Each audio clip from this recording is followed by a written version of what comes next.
All right, so today we're going to talk to you about acing your case. So we're going to share with some tips, pointers, techniques that we have developed here at DECA, well not here, back home at DECA Ontario to help you get to Anaheim. You know, in the past, DECA Ontario has done pretty well in internationals and in competitions, and we want to share that knowledge with you because you have chosen to come to our workshop instead of all the other ones. So I'm going to pass the spotlight to Isabella to talk about, actually no, hold on, introduction. We'll introduce ourselves. So we'll start off with that side. Hey guys, my name's Katie. I'm Jake. I'm Sarah. I'm Jack. I'm Jerry. I'm Andrew. I'm Isabella. I'm Mario. And I'm James. So Isabella. Alright, so today we've broken down our presentation into 3 simple parts.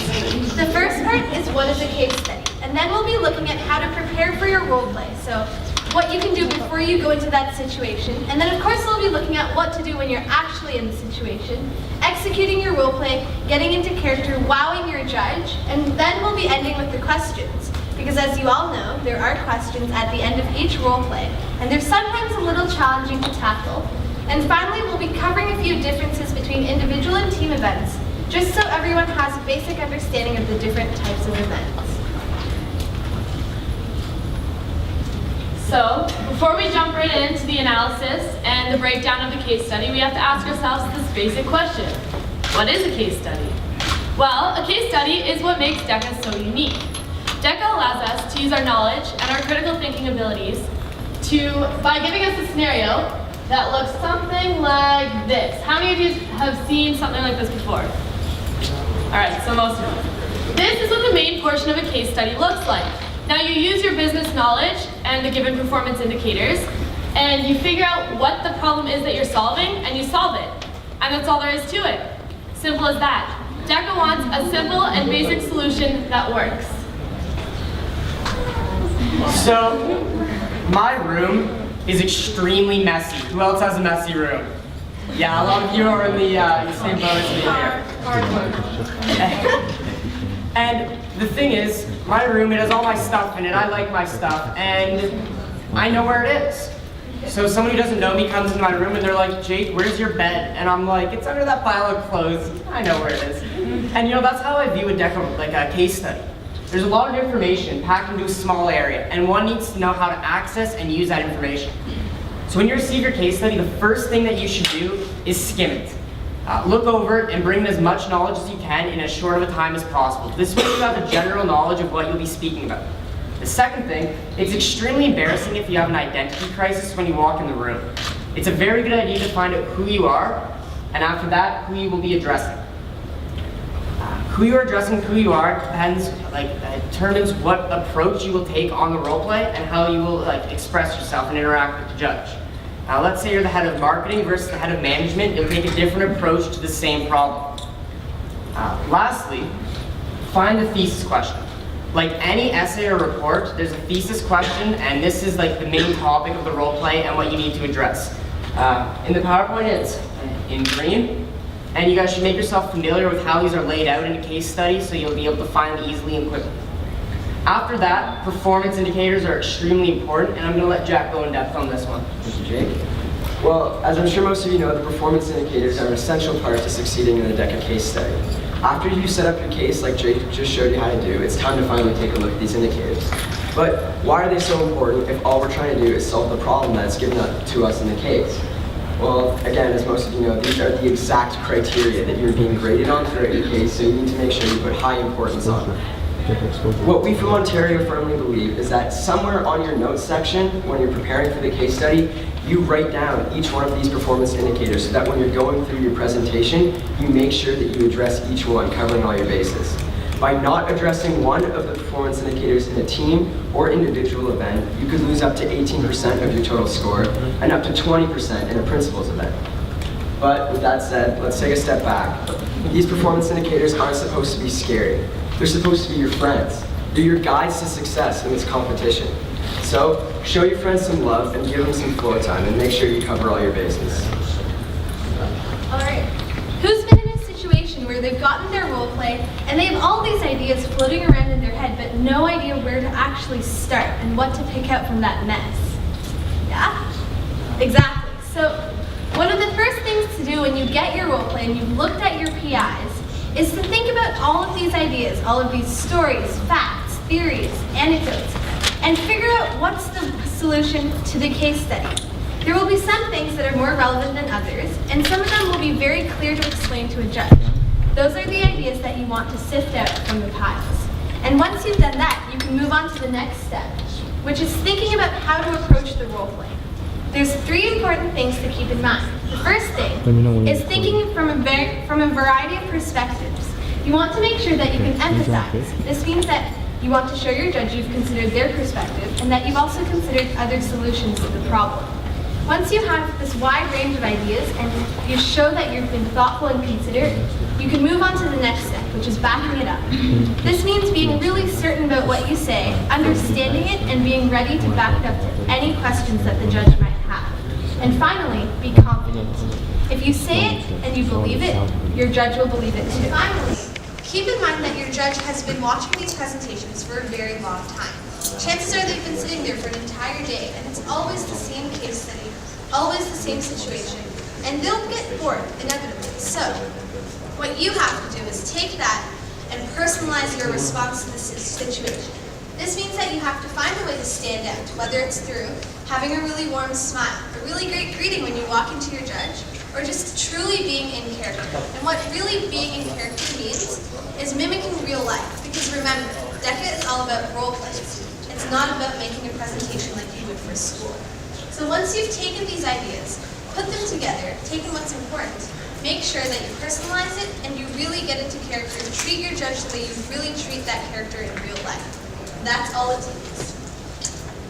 Okay, so we all know that the presentation portion of the case study is your favorite. You all have these great innovative ideas and you're so eager and energetic to present to the judge. Now, but like everything in life, there's always a preparation stage that's really painful, and that's a note-taking process from DECA. Within that 10 minutes or that 30 minutes of your note-taking preparation time, you have to make sure that you hit all the performance indicators and you write down all the notes, because no matter how much of a good presenter you are, if you don't have an organized notes, there is no guarantee that you're going to memorize everything in 10 minutes. So let me just make an analogy. Who plays sports here? Let me hear from the athletes. Wow, that's a lot of athletes right here. So good server here. What are you playing by chance? Basketball. That's an amazing game. Okay. So you like playing the game, and you love scoring, and you love like winning the MVP title, right? Okay. Okay. So it's like the same thing though. But like, do you like doing practices? Do you love those suicides and laughs and everything like that? No. It's very painful. It's physically exhausting. And that's the same thing as a DECA note-taking process. Now we DECA Ontarians use specific methods in taking notes and approaching the note-taking process more, more comfortably. And that's by knowing our templates and knowing our style. Now there are no right or wrong styles. The one that suits you the most is the one that you're most comfortable with. And I'm going to share with you 2 most common methods in DECA Ontario.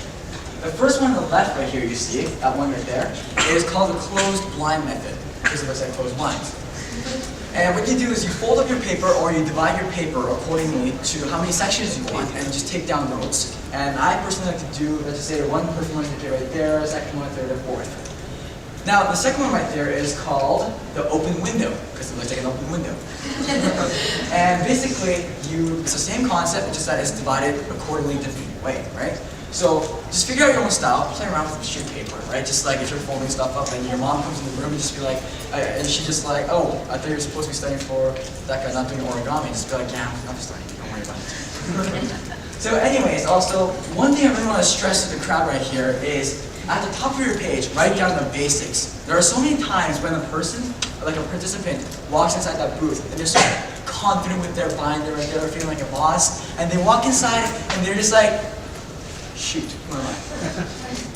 You don't want to go through that because of the fact that you lose the overall impression of the judge. That is a valuable 10 mark that can make you or break you. So think before not deciding to write these things down. Lastly, make sure to space out your performance indicators accordingly, because of the fact that you don't want to clutter all your information down and repeat or confuse yourself and make yourself sound like a fool to your judge. Alright, so basically, has anyone in the room ever watched that movie, Willy Wonka, the Chocolate Factory? Just slap your knees twice if you watched that. Great selection, great selection. Alright, so what's your name? Sarah. Sierra or Sarah? Okay, Sierra, what's your favorite character in that movie? Which characters are your favorite? Oh, okay. We got a sadist in the audience? Good.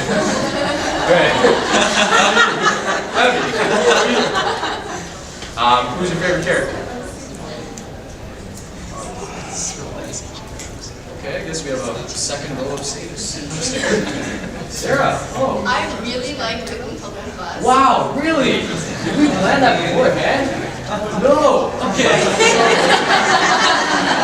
Yeah, so my favorite character, they're the Oompa Loompas. Because Oompa Loompas, you see, they do all the work. They make the chocolate, but they get none of the credit. That old tyrant Willy Wonka gets all the credit. So case study notes are a lot like these Oompa Loompas because they do the heavy lifting in your case study. Now, Willy Wonka, that guy who seems like such a nice guy. He runs a tight ship for you Oompa Loompas.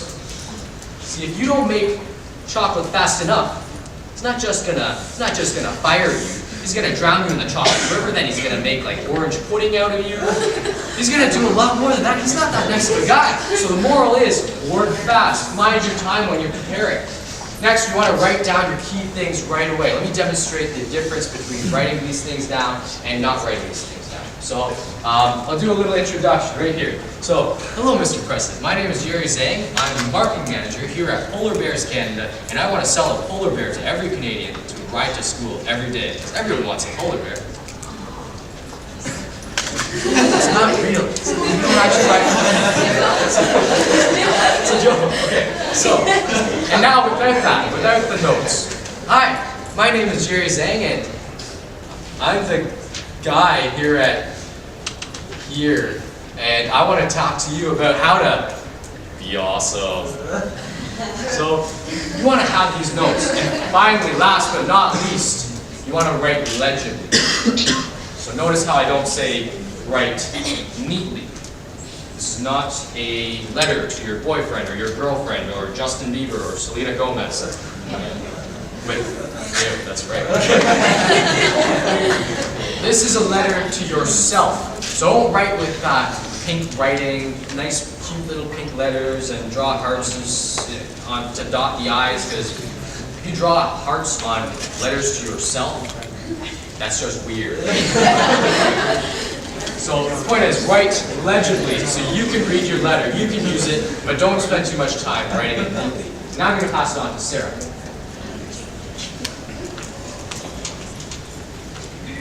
So, now you've finally finished writing your notes and you're ready to meet the judge. As you're walking towards that booth, what's going through your head? Is your heart pounding at 200 beats per minute? Yes. Exactly. But more importantly, do you know how to make a good first impression? We all know here that first impressions are crucial for success in a role play. Today, I'm going to talk about 3 things that everybody can use to make an excellent first impression on a judge. Of course, we all have our own strategies and things that work for us, but I think that these 3 things can work for everyone here. So the first is just a smile. Although this is a really small gesture, it can make a really big difference because you seem like a friendly person, first of all, and it also shows the judge that you're happy to be there. And what judge wants to talk to somebody who's not happy to talk to them? The second thing to do is wait to be asked to sit down. This is just a courtesy thing. Most of the time, the judge is somebody who is your superior or even your direct employer. That's why it's so important for you to be polite and to wait for them to ask you to sit down. And finally, interact with the judge. I know what you're thinking. That's so obvious. Of course we're supposed to interact with the judge. But you would be surprised by how many competitors walk into that booth, are this absolute bundle of nerves, and just launch into a presentation. Judges really appreciate the simple "how are you?" because it shows them that you remember that they're human too. So now that you've made a spectacular first impression on this kind, lovely judge right here, what do? What's going through that judge's head? Right off the bat, this judge has 3 questions in his head. 1, why are you here? As Jake mentioned earlier, every roleplay has a thesis statement of a sort. And that is the purpose of your presentation. The very first thing you should do after you've made that great first impression is basically regurgitate why you're here from the role play. The second question, what are you going to talk about? How many of you know what a roadmap is? Nice. So, you want to tell me what a roadmap is? It tells you where, well, if you are good at using it, it can tell you where you're at, and it can help you find places that you need to go. That is one type of roadmap. Does anybody know a different type of roadmap? A DECA roadmap. Okay. We're not talking about maps, Google Maps, by the way. What's your name? Christian. As Christian mentioned earlier, roadmaps are very useful, not only in life, but in DECA as well. Roadmaps can show you and show your judge what you're going to present about. So for example, at the very beginning of this presentation, you would say, today I'm going to talk about topic X by covering performance indicators A, B, and C. By using a roadmap at the beginning of your presentation, you're giving the judge some idea of the general content of your presentation, and they know what to expect and in what order. And this is really helpful. And finally, when is this going to end? Most judges see so many competitors at every single competition that even right at the start of your presentation, they're already hoping that you're going to wrap up soon. That's why it's so important to have good time management. First of all, if you go over time, they will cut you off. But at the same time, you don't want to end in, say, 3 or 4 minutes, because then you won't cover all of your content. Overall, as an individual, you should be aiming to be around 8 minutes, and as a team, you should be aiming to be around 12 minutes, because the total presentation time should be 10 minutes and 15 minutes respectively. And you want the judge to still have time to ask you questions at the end of your presentation. Now, So as you all know, DECA roleplays are high-pressure scenarios where you only have a few minutes to sell your idea. When you're going through your case with your judge, look down at your notes as little as possible. You'll be able to have more eye contact with your judge, and you'll just seem more natural. Next, keep smiling. As Isabella mentioned, this will allow you to be more enthusiastic about your roleplay, and your ideas will be received better. Now, I've been in a roleplay where I've completely said something that contradicts what I've said before. Don't stop, keep going. Renee Descartes tells us, you just keep pushing, you just keep pushing. I made every mistake that could be made, but you just keep pushing. And the same thing with roleplays. You keep going, and the judge might not even notice that you even made a mistake. And as well, be aware of your body language. Don't slouch or look too relaxed. You either seem like you're overconfident, or you just don't care. And don't use excessive hand gestures. Only use the ones that are just natural. I'll give it to Jake. That's it.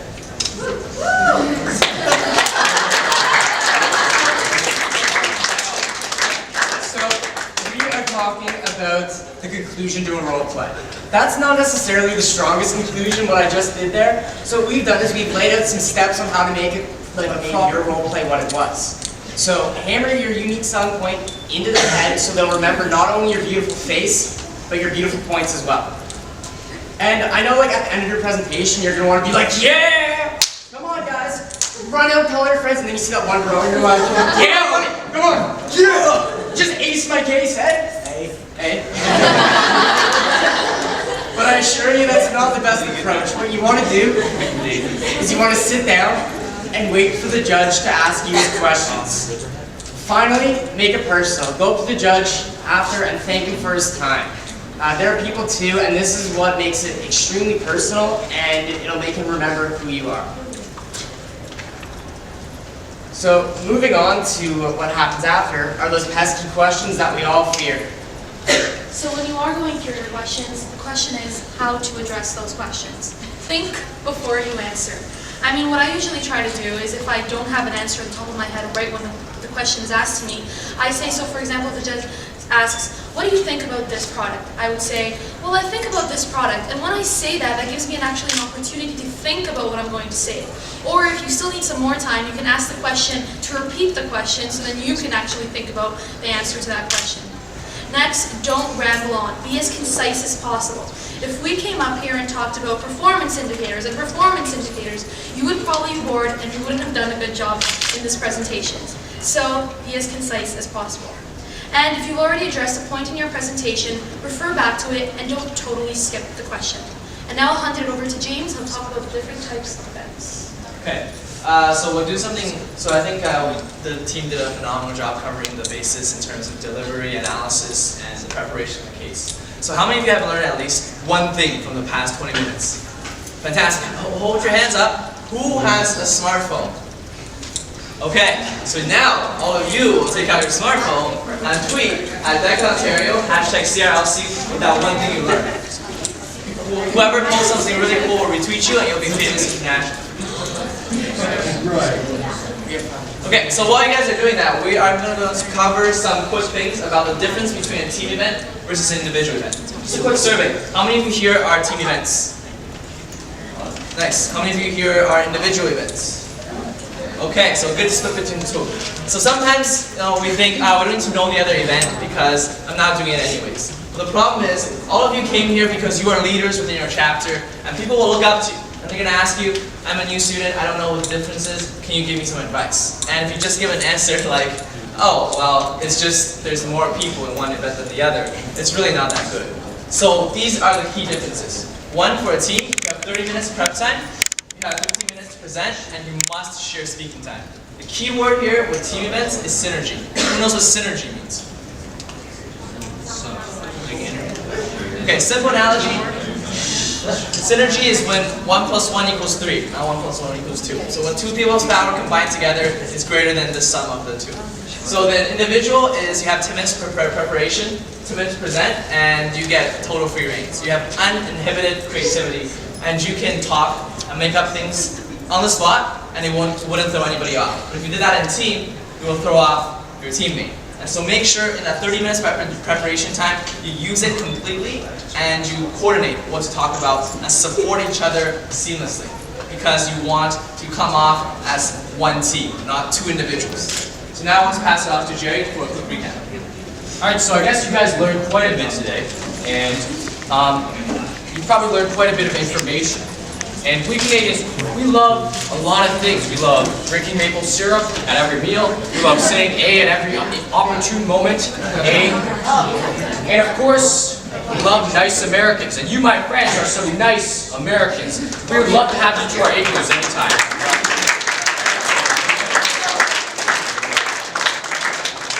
So I think you guys have gotten a lot of information and a lot of content today, but I want to really talk about, I'm a guy who likes stories, so I was thinking about a story to end everything off. And I was sitting on the subway, I was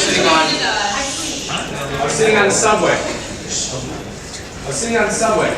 and I was looking at this advertisement. This was the advertisement. I'm not sure if you can read it, but it said, "Tired of online dating? Welcome to Life Mates. Life Mates. So good together." So, I don't know if you like this ad or not. Probably this guy doesn't like the ad too much. No. So, I was frankly just thinking, why don't I take a picture of this ad? So I took a picture and things got awkward really, really fast.